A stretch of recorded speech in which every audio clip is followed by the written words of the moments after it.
오늘은 골반에서 나타나는 여러 가지 질환 중에서 남성 질환, 비뇨기과 질환인 전립선 비대에 대한 이야기를 해드릴 거예요. 소변이 너무 급하고 갈수록 좀 시원치 않아지고 나이가 들수록 이제 그런 현상들이 나타나는데 남성분들은 아마 좀 관심이 많으실 거고요. 혹은 내 남편이 잔데 자꾸 일어나가지고 화장실 갔다 오는 것 때문에 나도 자꾸 잠이 깨고 한다 그러면은 그런 분들은 오늘 강의를 좀 유심히 들어주셨으면 좋겠습니다. 전립선 비대가 왜 생기고 또 어떻게 좀 치료하고 관리를 해나가는 게 좋은지 그런 내용을 위주로 해서 설명을 해드릴 거예요. 일단은 전립선은 여기쯤에 위치해 있습니다. 전립선이 하는 역할은요. 정소에서 이제 정자가 생성이 되죠. 우리가 정액의 한 60% 정도가 요 정낭에서 생성이 되고요. 그리고 정자가 타고 올라가서 요 전립선에서 생성되는 액체하고 결합이 돼서 이제 사정이 되는데 이 전립선 안에 있는 액체는 정자가 좀 활동을 계속 유지할 수 있게 하는 역할을 하고요. 약간의 알칼리성을 띠고 있습니다. 그래서 여성의 질내에 들어갔을 때 산성화된 그런 질내 액체들을 정화를 시키면서 좀 정자가 잘 살아서 이제 수정이 될 수 있도록 하는 그런 역할을 하고 있죠. 밤톨만하게 생겼어요. 정액이 뭐 밤꽃 향기가 난다고 얘기를 하는데 주로 이 전립선에서 나오는 액체에서 나타나는 그런 냄새입니다.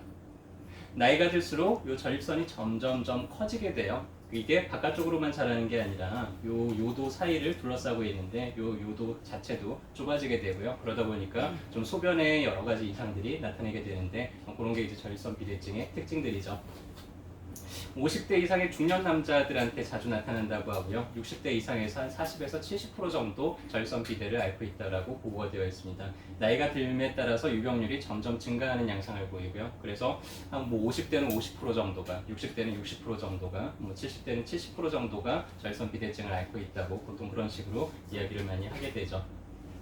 원인은 노화예요. 나이가 들면서 점점 남성 호르몬의 분비가 줄어들게 됩니다.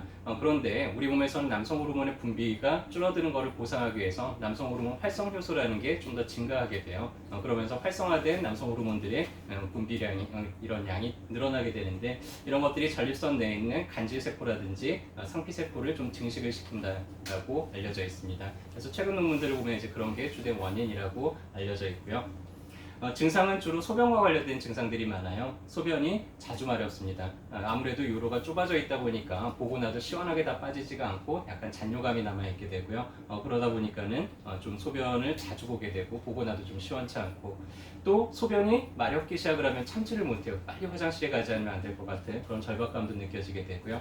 그리고 밤에 한두 번씩 깨서 조금 더 심해지면 뭐 한 서너 번씩 이렇게 깨면서 화장실을 갔다 와야 되고 이렇게 되고요. 소변 쫄기가 상당히 약해지게 됩니다. 그리고 소변을 볼 때 시간도 좀 오래 걸려요. 보려고 준비를 하고 하면은 젊은 사람들은 금방 이제 소변을 보는데 이제 전립선이 비대가 된 분들은 뭐 심하게는 한 10초 동안 한참 기다려고 억지로 힘을 좀 주고 짜야지 뭐 나올 정도로 그렇게 보게 되죠. 일단은 전립선 비대증이 의심이 되면은 병력을 청취하고 나서 여러 가지 이제 검사들을 해보게 되는데요. 일단은 직장 수지 검사, 직장에 손을 넣어서 한번 전립선에 염증이 있는지 그 정액을 잠깐 채취를 해가지고 검사를 하기도 하고 소변 검사를 통해서 혈뇨나 요로 감염이 있는지를 체크를 해보기도 하고요. 항문 쪽으로 전립선 초음파를 넣어서 전립선이 실제로 비대가 되어 있는지 체크를 해보기도 하고 여러 가지 이제 혹시 암은 아닌지 뭐 여러 가지 검사들을 진행을 하게 됩니다.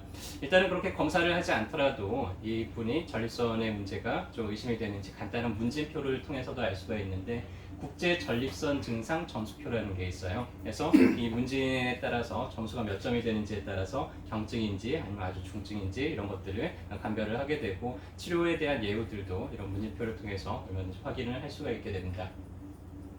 일단은 병원에서 전립선 비대다 그러면은 나이 드신 분들 중에서는 전립선 약을 드시고 있는 경우들이 꽤 많은데요.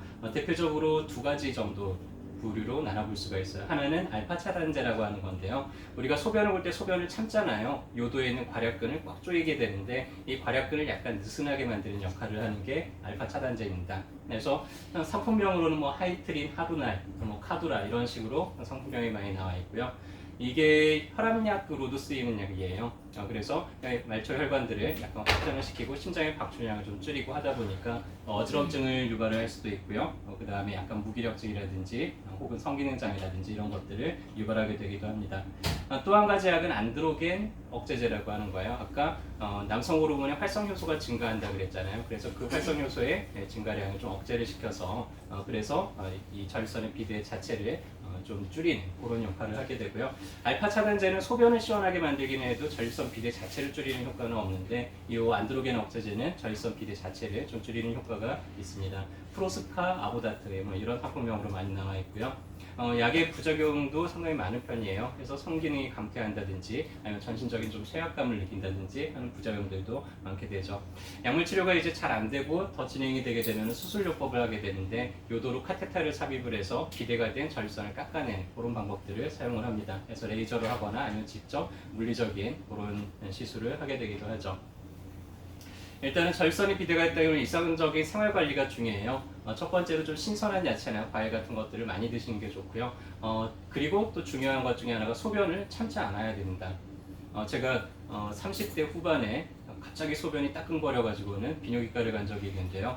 그때 전립선에 만성염증이 있습니다라는 진단을 받았어요.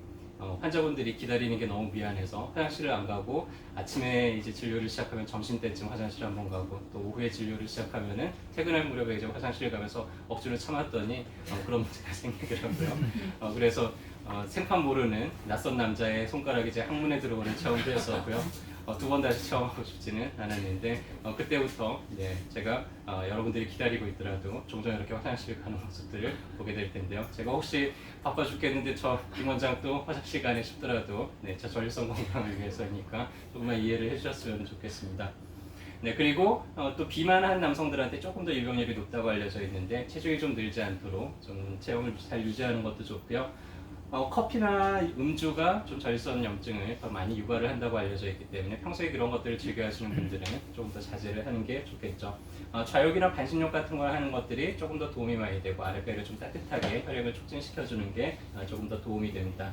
일단은 한의원에 이런 분들이 오게 되면은 가장 저희가 처음으로 시도를 해보는 거는 침하고 약침 치료예요. 약침 중에서도 사양 성분으로 되어 있는 약침이 있는데 이거를 전립선 주변에다가 쏴주면은 소변 자체도 좀 시원하게 해줄 수 있고요. 전립선의 비대 자체도 좀 억제를 하는 그런 효과가 있습니다. 보통 일주일 간격으로 한 10회 정도 시술을 하게 되는데 상당히 만족도가 좋아요. 그래서 남성분들 중에서 이 전립선 때문에 그런 시술을 받는 분들도 많고요.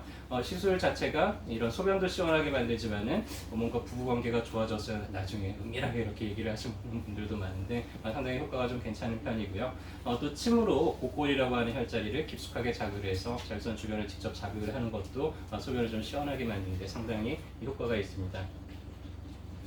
주로 이제 노화하고 관계가 되어 있는데요. 한의학에서는 나이가 들수록 신장 기능이 점점점 떨어진다라고 표현을 해요. 그래서 한의학에서 이제 신화증을 해소하는 그런 종류의 처방들이 있는데 육미지원탄이라든지 그런 계열의 약들이 이런 전립선 비대에도 상당히 좀 효과적으로 작용을 하고요. 그래서 좀 부작용을 감수하면서 이제 그런 알파 차단제라든지 이런 약을 쓰기보다는 안전한 한약 치료로 좀 꾸준하게 몸에 어떤 그런 기능들을 일깨워주면은 충분히 안전하게 좀 치료가 가능한 질환이기도 합니다. 그래서 오늘은 전립선 비대에 대해서 설명을 해드렸고요. 이제 내가 소변이 좀 시원치 않고 뭔가 좀 급하게 소변이 마렵기도 하고요. 또 밤에 소변 보느라고 잠을 제대로 못 주무시는 분들도 꽤 많아요. 그렇다 그러면은 일단은 일상적인 관리들을 좀 잘 해보시고요.